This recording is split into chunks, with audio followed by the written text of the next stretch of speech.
I don't seem to have a camera that is functioning, so you'll just have me by audio tonight. My name is Eric Peterson, and I'm fortunate to lead the team of people who operate and maintain the 13 dams and reservoirs, the lands associated with them, waters, habitat, and recreation areas that make up the Willamette Valley System for the U.S. Army Corps of Engineers. The system, slide 2, please. This system began at the turn of the last century with construction of bank-protecting revetments designed to keep the Willamette from cutting new channels through agricultural lands during high-flow events. Subsequently, after several investigations and authorizations, dams on the tributaries of the main stem Willamette were constructed from 1939 to 1969, beginning with Fern Ridge and ending with Blue River. We've operated this system to manage flood risks by reducing peak flows from winter storms by storing water temporarily during the flood season and releasing it as storm events subside and stream flows attenuate. Next slide, please. We conservatively estimate that the Willamette system prevents over $1 billion of flood damages in any given year. It also provides several other important benefits, including fish and wildlife habitat, recreation opportunities, water quality, water supply, irrigation, hydropower generation, and even navigation. Next slide, please. The current environmental impact statement for the Willamette was developed while I was in high school back in 1980. Since then, salmon, steelhead, and bull trout were listed and protected under the Endangered Species Act. Any number of terrestrial species on the project are also protected by ESA. Water quality laws have changed. Laws related to the protection of cultural and historic resources changed, as have our relationships with tribes. The availability of water and demand for hydropower have changed, and our responsibilities to the public represents a far more complex balance. We have new structures and new tactics for operations that affect the balance of benefits. We recognize changed conditions in this basin over the 42 years since the last EIS was completed, and it is our responsibility to understand and spotlight trade-offs and invite you to participate in the process shaping our future. Next slide, please. We initiated an update of our environmental impact statement a couple of years ago and concurrently sought consultation on a biological assessment, seeking a biological opinion.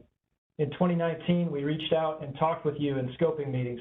We listened to your comments and we developed an array of alternatives for operating and maintaining resources and assets moving forward. We had biologists, planners, archaeologists, managers, and engineers analyze the potential impacts of these alternatives. And this is our draft EIS for your review and comment. Next slide, please. And we should be on the slide that, the slide number 6, I'm sorry. The proposed action for this system is about continuing to support the authorities we have, namely flood risk management, while complying with the Endangered Species Act, treaties, and all laws and regulations that apply to our mission.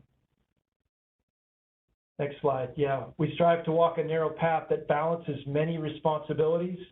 Most often, our priorities are in tension.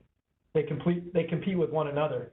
We appreciate your help in understanding that tension and informing this environmental impact statement process. Your engagement helps us to develop a solution that considers your perspective and helps us to get it right. Next slide. We're looking to find the best possible outcome to optimize benefits of this complex system of the dams and reservoirs for our communities, for the environment, fish and wildlife, and all of us who live here. It's a delicate dance and there is no perfect solution. Our intent today is to provide an overview and help you focus your attention so that you can substantively engage in this process. Next slide. For all of us, the challenges in complying with the laws, reflecting regional and community values, driving sustainability while protecting lives and property is difficult. Depending on your specific interests, you could feel like a winner or a loser in the balance of things. I'd ask you to consider the bigger picture, to recognize the tough balance we must facilitate, and to realize that everyone is giving up something and everyone is gaining something. No one is getting everything exactly the way that they wanted. We're not here to debate legal requirements, and we risk wasting time if we do. We're here to comply with the law the land of the law and recent litigation outcomes. I want to thank the hardworking team of public servants working this issue and this opportunity. Thanks to the people who participated in the process and who will be continuing to contribute comments on this draft EIS. Thanks to our partners who have been working on parts of this effort alongside of us all along. We are stewards of your resources. People are at the heart of what we do. We value your investment of time today. On behalf of the Portland District U.S. Army Corps of Engineers, I want to sincerely thank you for investing your time and energy in this important effort. And I will hand this over to Project Manager Nicholas Knudsen. Here you go, Nick. Thanks, Eric. Next slide, please. And thank you, Eric, for that excellent introduction into this topic. My name is Nicholas Knudsen. I'll be walking through a broad overview of how we develop an EIS, after which I will pass it on to our subject matter expert, Kathy Warner, to walk us through the document itself, kind of how it's laid out as an overview, and maybe demystify kind of the excuse me, demystify the document, as we know it is very long and complex. Finally, we will provide ways or information on how you can comment back on this document throughout this process. Next slide, please.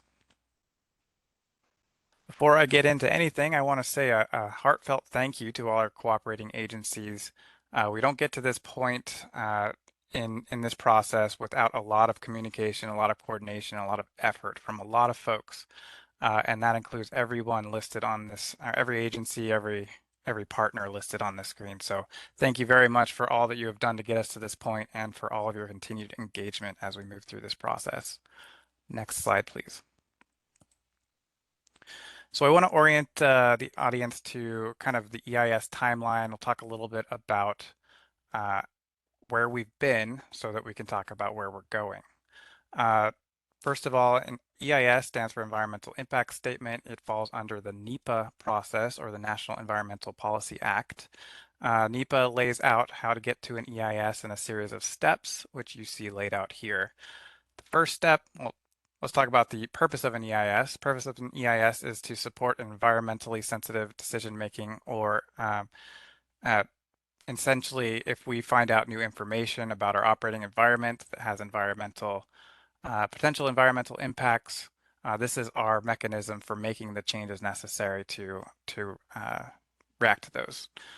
The Corps initiated the NEPA process with an EIS back in April of 2019 with a notice of intent that included a proposal for a proposed action and some possible alternatives. We then moved into a scoping period, which is an open process where we involve the public and other federal, state, and local agencies, as well as our tribal partners, in putting some bounds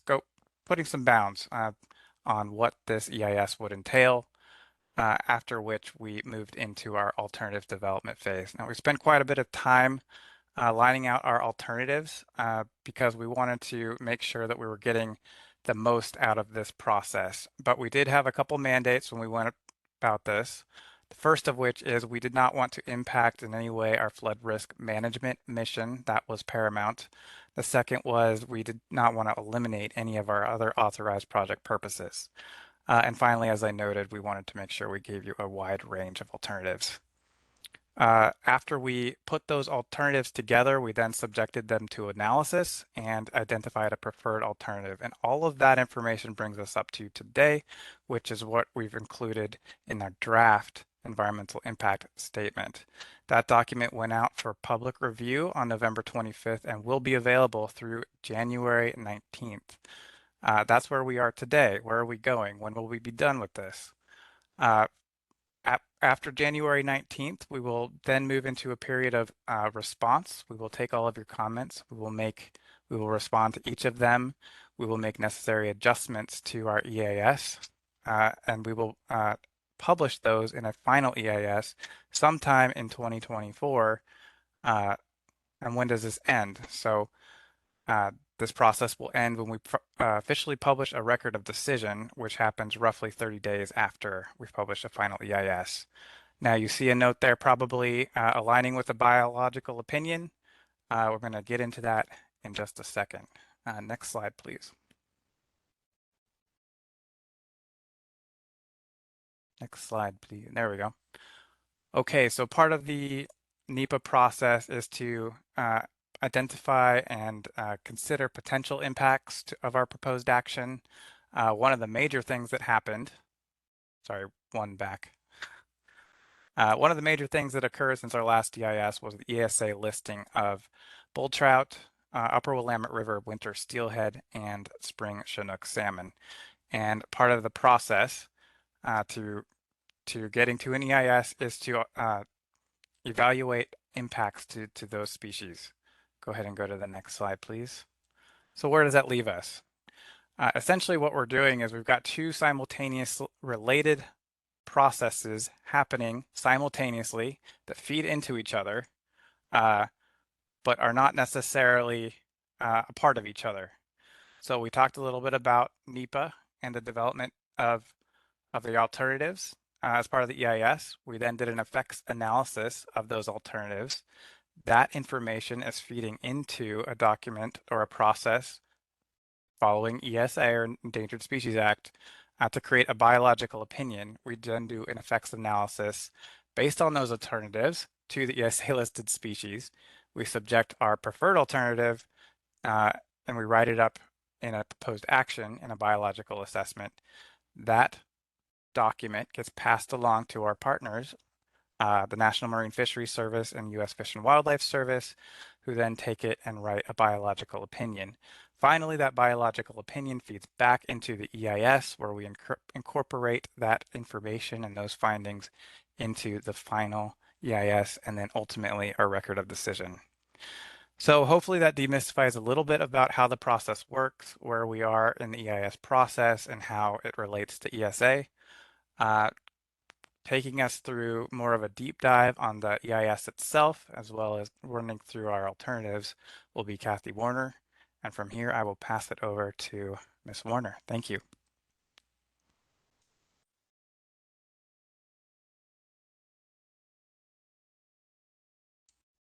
You appear to be muted, Kathy. I think after 3 years of doing this, I remember the double mute. So thank you so much for being here tonight and to learn more about the process and where we are and how to comment. So I want to start out with a slide talking about a programmatic environmental impact statement. So what we're doing for this Willamette Valley System EIS is a programmatic approach, and that will allow us to tier later on. It starts off by giving us that broad program look of how we can continue the operation and maintenance of this large system of features. And later we would then tier for smaller site-specific projects into the future. So several of the measures that we do have in the EIS will be fully covered within this programmatic environmental impact statement and will not need further NEPA coverage in the future. In general, an EIS has a characterization of effects, and those characterization of effects are threefold. We talk about the magnitude, the duration, and the geographic extent.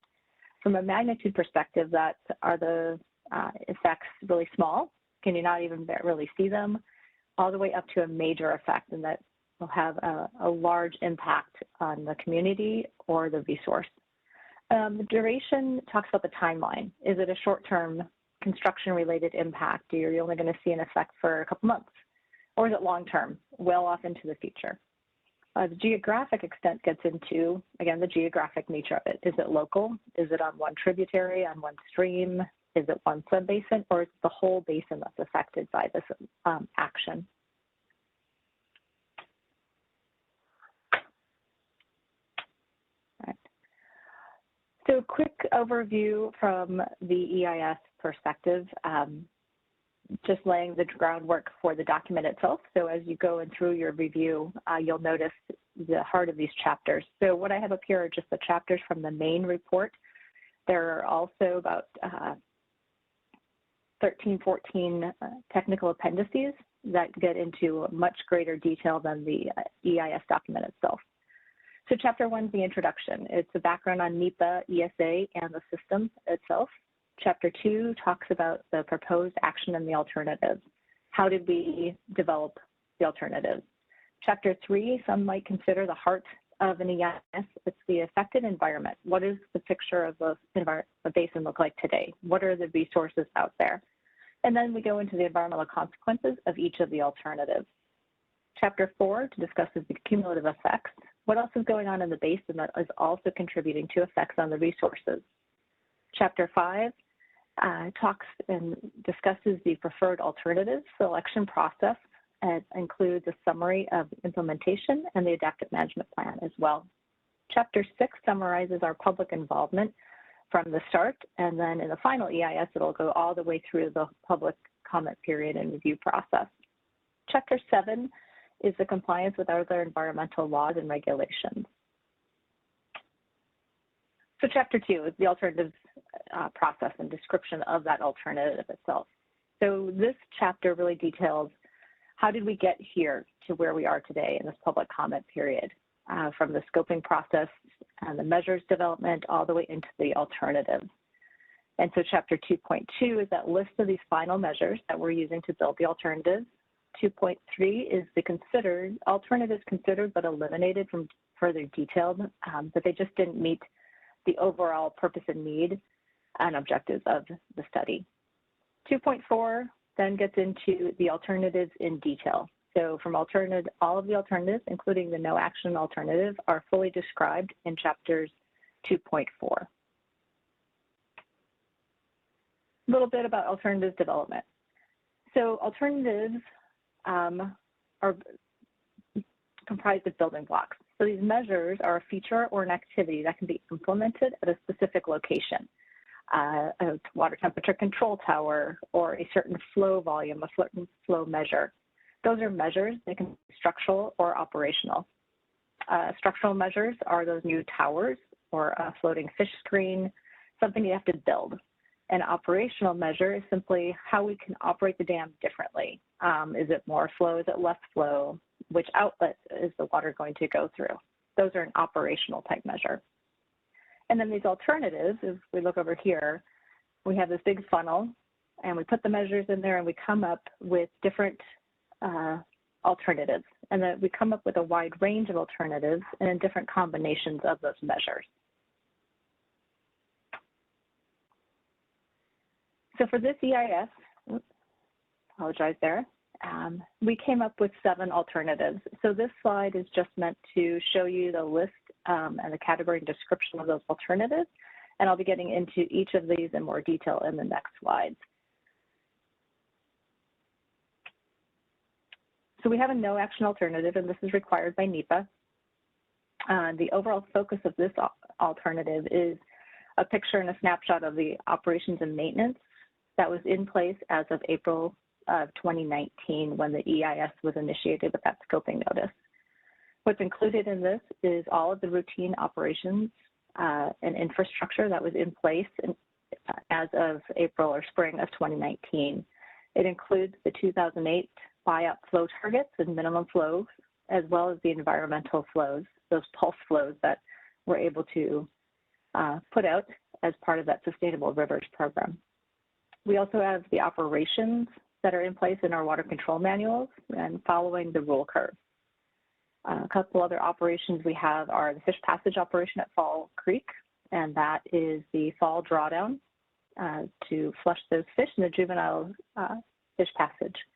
We also have the temperature operations at the Cougar using the water temperature control tower, and then we also have temperature operations at Detroit using the spillway to discharge some of that warm water off the top of the reservoir. Now jumping into the action alternatives. So alternative 1 is a structure, it has a bit of a structure focus, but it's really also about increasing the probability of refilling the reservoirs. And to do that, we use structures to pass the fish downstream as well as for temperature control.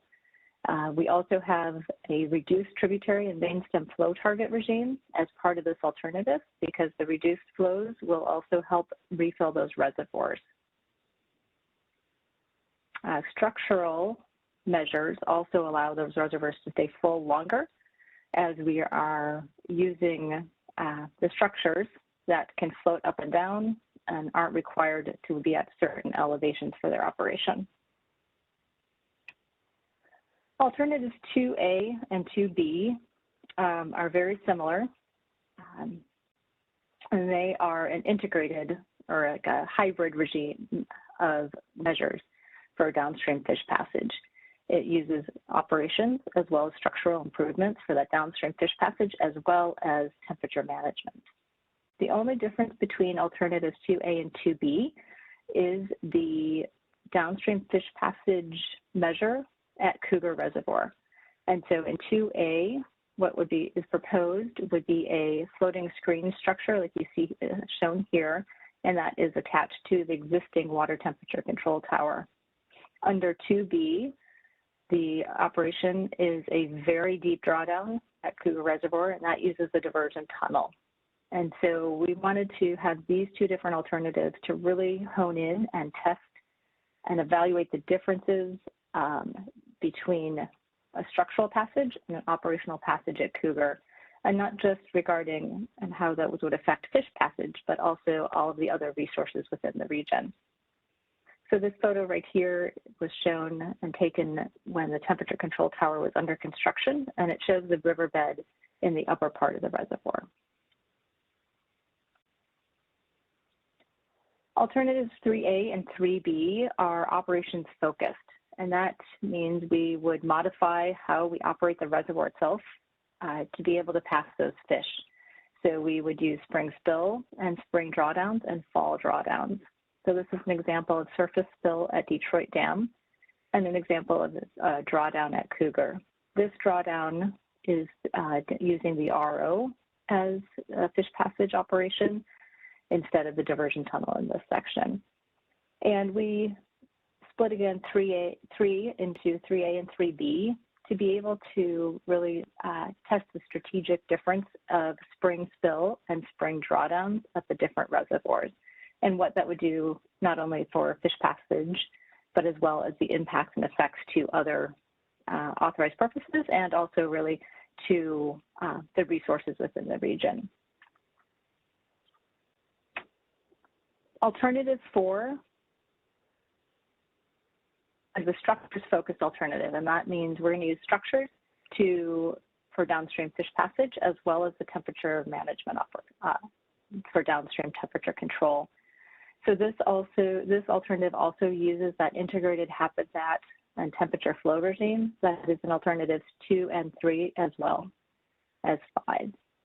And so here's an example of a combination of two different measures. We've got the structural downstream passage, this floating screen, and then a temperature tower. And this is the design that had been previously proposed at Detroit Dam. And here's an example of a generic temperature control tower and how it works. And it works by being able to draw water from multiple elevations to mix that water into an optimal downstream temperature. Alternative 5 is, again, very similar to alternative 2A and 2B. It's that integrated water management flexibility, as well as combination of operations and structural passage for downstream migration of those fish. So the key difference between alternative 2B and 5 is that habitat and temperature flow regime.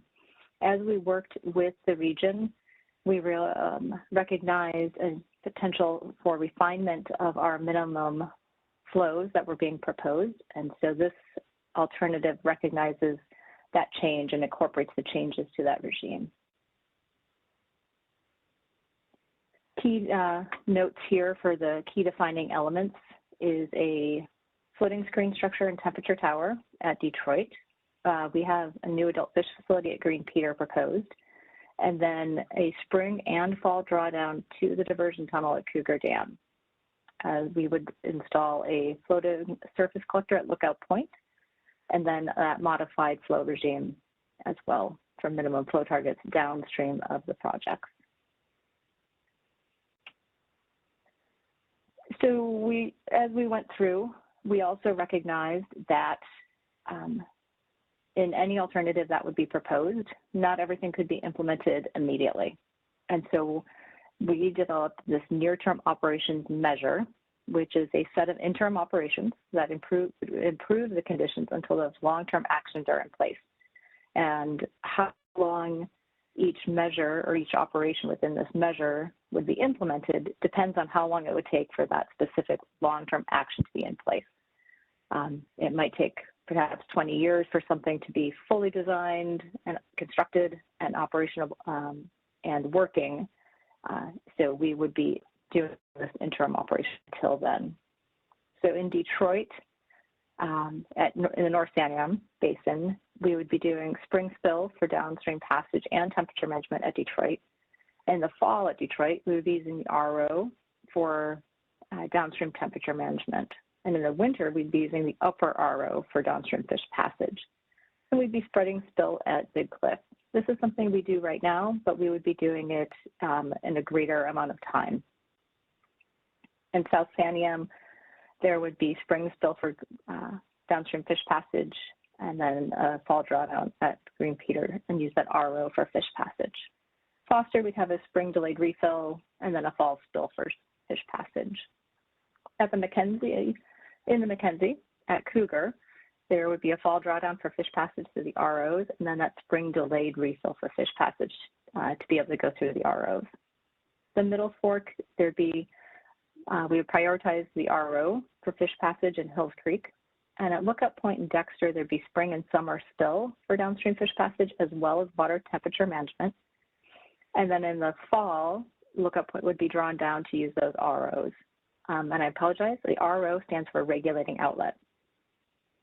Fall Creek, it would be slightly different than what we do right now. So again, right now we have the Fall Creek drawdown, which is in place right now as we speak. But we'd be extending that deep drawdown into the winter, and then we would have a spring delayed refill to increase all the fish to move out of that system that are desired to move downstream to continue migration. So jumping back into the EIS itself and the document. So chapter 3 and 4, I mentioned before, some might consider it the heart of the EIS itself. And so these are the various resource areas that are analyzed and evaluated for each alternative. And so what you'll see is in chapter 3.2 and 4.2, we talk about the hydrologic processes. What does the flow look like? What are the reservoirs? What's the elevation of the reservoirs? What would be the flow at Salem? So that's what's described in chapter 3.2 and 4.2. And each of the resource areas follows that same numbering system. So in 3.15 and 4.15, you'll be able to evaluate the land use and see what the land use effects are. And so this slide is really to help you focus your review.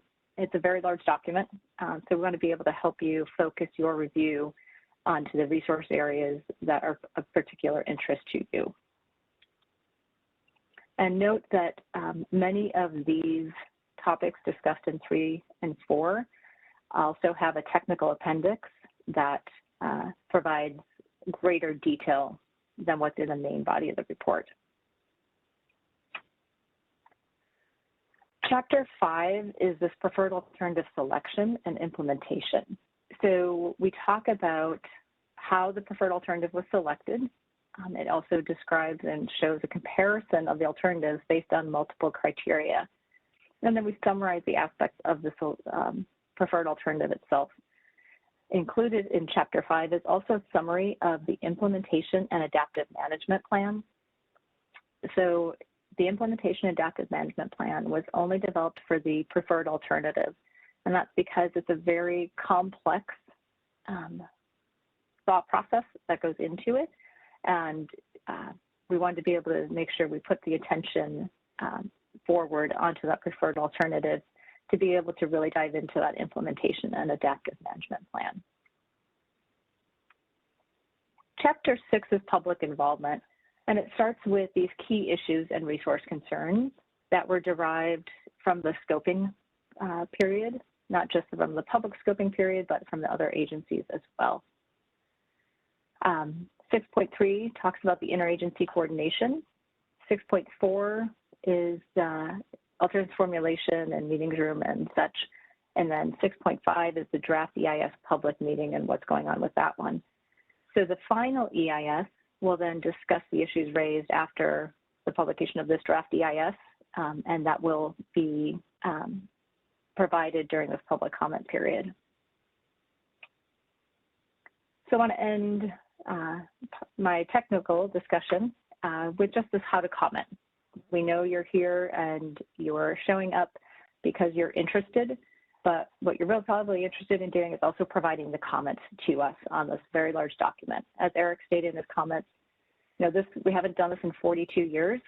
This is a really important time for you to be involved and sharing your thoughts on how we can continue the operation and maintenance of this complex system of dams and reservoirs and other features into the future. So the public comments will be included in the final EIS record. We will show a summary of how they were responded to as well. So there are two main ways to submit the public comments. One is the email, and we have an email inbox dedicated just to this project. And you'll notice that this is the email address right here. And note, we will be able to provide these slides afterwards, and they'll be posted on the website. So no need to write anything down or jot quick notes on it. The second is to send written letters to the address right here, listed here. And as you're doing that, we would really appreciate it if you could tag this as your subject line, the Willamette Valley System Draft EIS. And so as noted in the opening, we won't be taking formal comments here. And this was the intent of these virtual meetings are just to provide kind of an overview of the document and how we got here. And then we have 4 in-person public meetings coming up in January, and those will be scattered throughout the Valley. We have 2 evening and 2 afternoon meetings, and these meetings will be set more of a roundtable where we will have subject matter experts sitting and staffing tables, so you can talk more one-on-one regarding a specific subject that you might be more interested in. And then for future, more detailed contact, Nicholas Knudsen is our point of contact. He's the project manager, and so his information is right up here. I apologize, I didn't send the email, but the email address for additional comments and such, this would be the best one to use for email. Also, please note that down here in the corner is our project's website. So this is a website specific for this Willamette Valley System EIS. And it has links to the EIS itself, just some more information. It'll have more details regarding these in-person public meetings as well. And with that, we will go to a Q&A timeframe. Thank you, Kathy. Hi, this is Kelly James. Thank you to all the presenters. We are now ready for the question and answer portion of the meeting. I will pause for a moment to allow people to add their questions to the queue since we haven't gotten any yet. So please, if you have anything on your mind, feel free to put it into the chat. Again, you can find the chat in the lower right-hand corner. It looks like a little button bubble, says chat. Click on that and you can enter it in there. As I mentioned before, all questions in the chat will be directed to the chat monitor, or our chat monitor will put them up, and then our team will respond to each. We also want to provide an opportunity for those who have called in to ask questions. So once we get through all the chatted questions, I will go to those. We have 2 numbers. I'll say the first 3 digits or the area code and the last 2 digits, and then unmute you and ask if you have any questions. If you don't, say pass. If you do, feel free to ask the questions.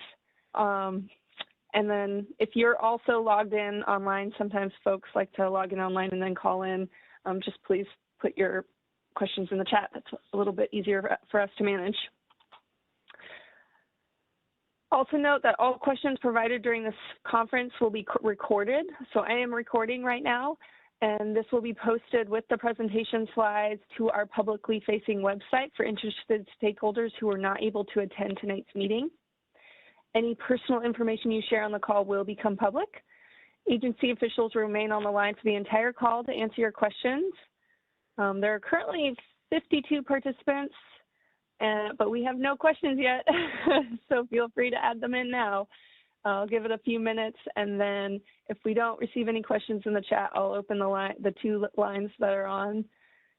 And if we don't get any questions after that, we'll do closing remarks from Mr. Eric Peterson.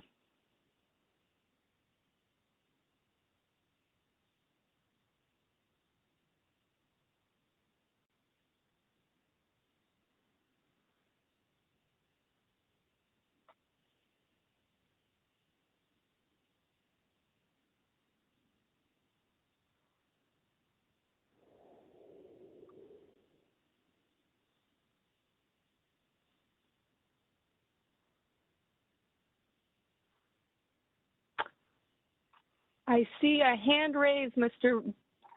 Brent Stevenson. You can go ahead and unmute yourself if you'd like to ask your question. Yes, I was just curious on the irrigation portion. The report refers to a 2010 study and data set related to the irrigation withdrawals. Is that data set available?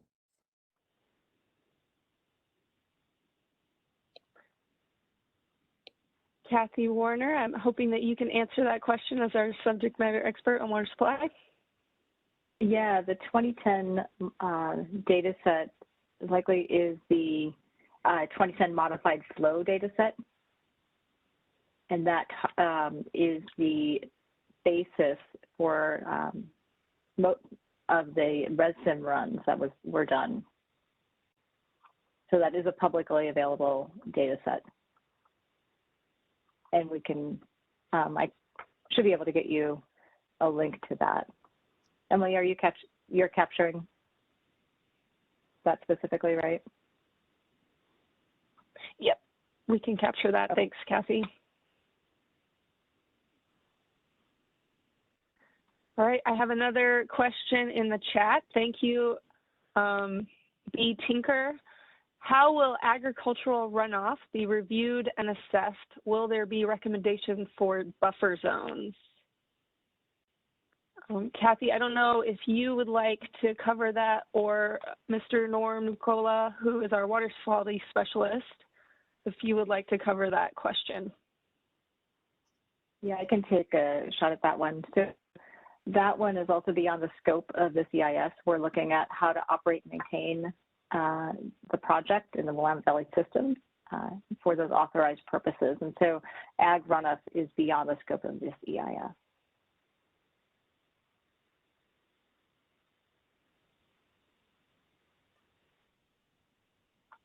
Nothing to add from me. Thank you. Thank you, Norm. Thank you, Kathy. If anyone wants to follow Mr. Stevenson's and raise your hand, there is a raised hand button right next to the emoji button or reactions button down at the bottom. So you're welcome.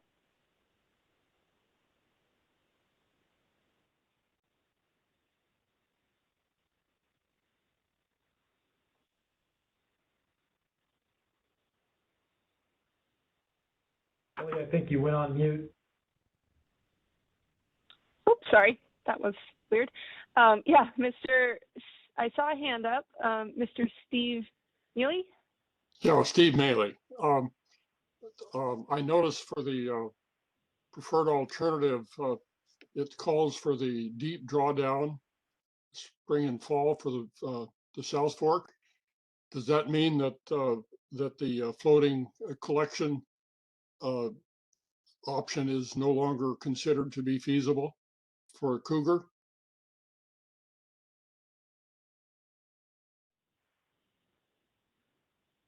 Kathy, you're welcome to answer that. I can also answer it if you'd like. Yeah, go for it, Kelly. So the floating fish collector is still being assessed as a possibility.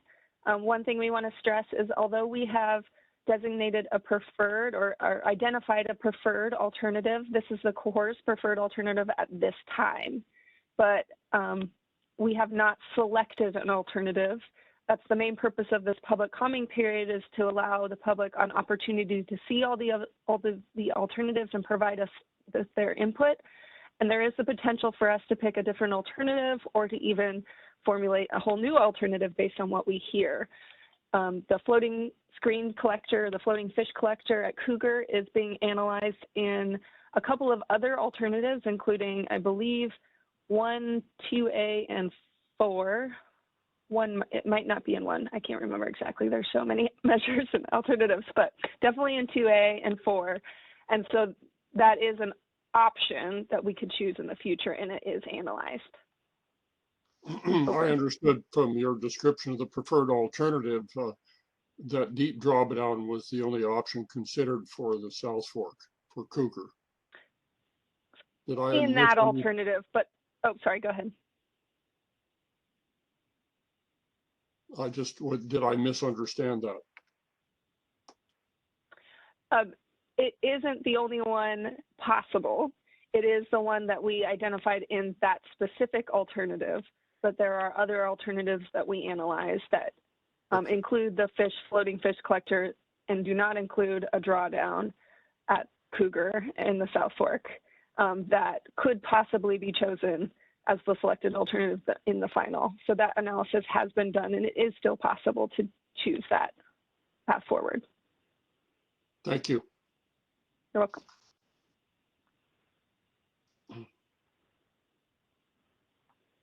All right. Let's see. Do we have? Oh, we have a couple more questions in the chat from B. Tinker. Will there be a recommendation of the amount of irrigation waters to be withdrawn? Kathy, would you like to answer that? Yeah, in terms of a recommended amount to be withdrawn, this EIS isn't looking at any kind of like an optimization standpoint for that. What we are assessing is what was proposed for an irrigation volume, and that was part of that volume was the 2050 value, or that 30-year time frame is what this EIS is looking at. And so what is that proposed demand for stored water for irrigation in that 30-year time frame? And so that's what was evaluated.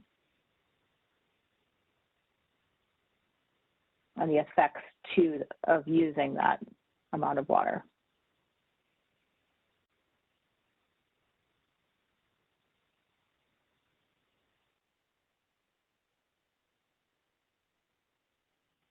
All right. The next question, also from B. Tinker. Are there resources to learn more about the floating apparatus options? Kathy, would you like to answer this one? I can also answer it if you'd like me to.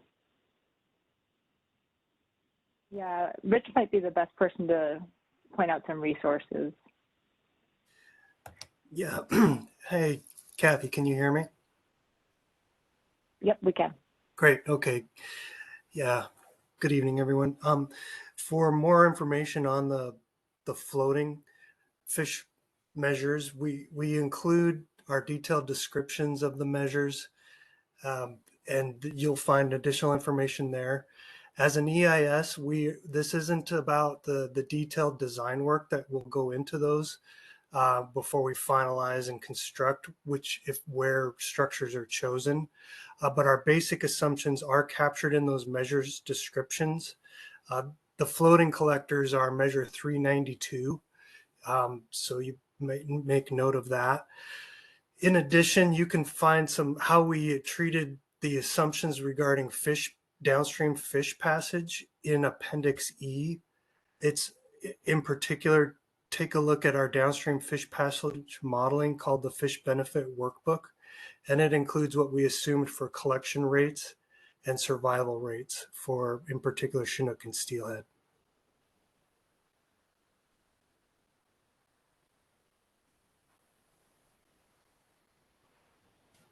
Thank you, Rich. The next one is from Doug Quirk.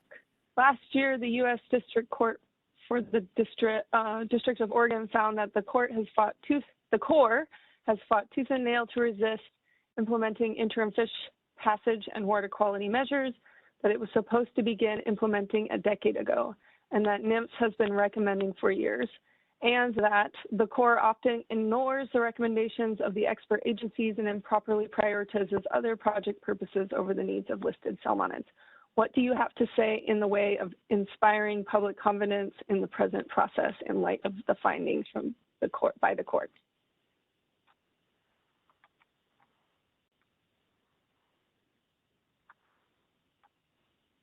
Kathy, did you want to respond to this one? Yeah, I can take this one. Yeah, in this EIS, I think you will find that we are proposing some very large scale changes that will have significant impacts and effects, and as well as costs. You know, we're looking at taking Cougar all the way down to the diversion tunnel as the potential, as what was selected in the preferred alternative for that fish passage at Cougar. So what we're proposing within this EIS isn't small. We are looking at some really big changes to how we continue to operate and maintain this system of dams and reservoirs and features. So hopefully you can look in and notice that we are really taking this very, very seriously and our obligations to the Endangered Species Act, as well as what was authorized by Congress.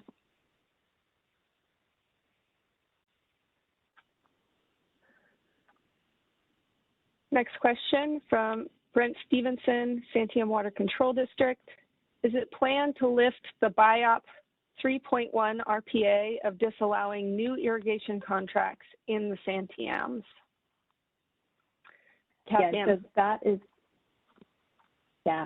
so that is part of that ESA consultation process that we'll be going forward with. And so we are working very closely with the Bureau of Reclamation as we prepared our biological assessment, and that went over to the services in mid-November. And so we will get a final biological assessment over to them in early February, and we'll continue to work very closely with the services during that ESA consultation process. And we haven't specifically talked about the Santiam Basin specifically. We've been looking at just the larger numbers as a whole. But in the EIS, what we evaluated was an increase in withdrawals and release of stored water for those withdrawals in the Santiam as well as other basins.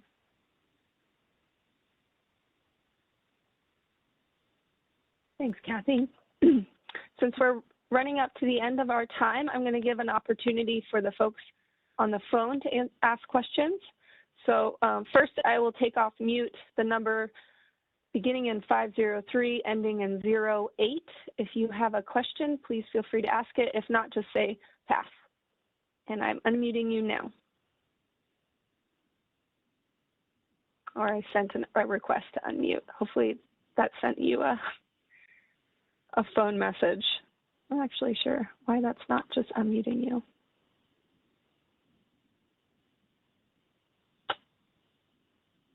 Of course, technology is not being friendly right now. Let me try the, oh, did it work? I heard pass. I think it worked. Oh, pass. Great, thanks. Sorry to interrupt the one time you got to speak. All right, the next person is beginning in 941, ending in 34. I'll send a unmute request. Oh, you can also dial *6 to unmute. Thank you, GP.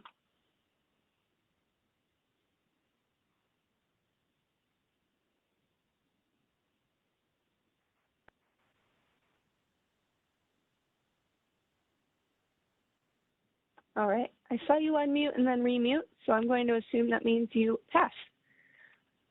All right, getting back to, I'm going to call it our last question I see in the chat from Alyssa Mucken from OWRD. is there a public review component during the ESA consultation process? Yeah, and in that regard, the ESA process does not include a public comment process.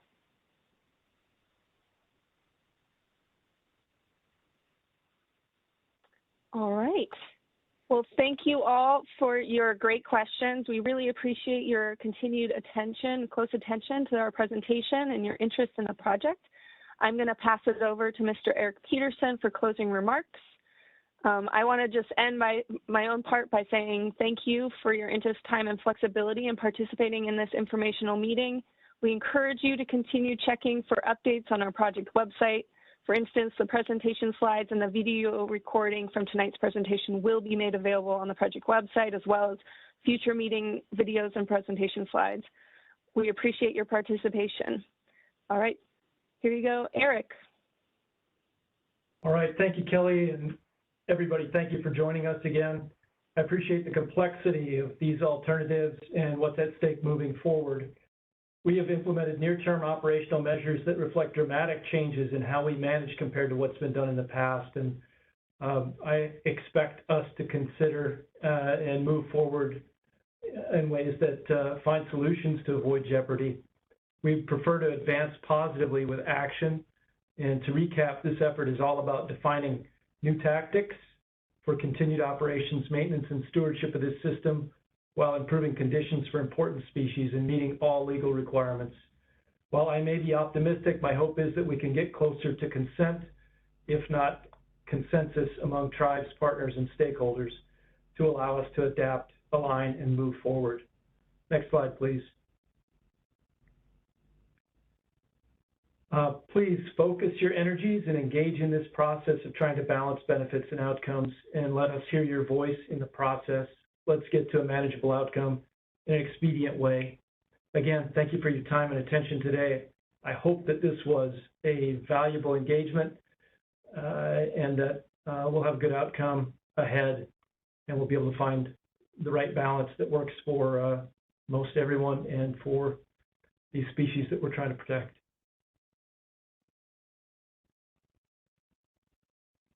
Thank you all, and good night.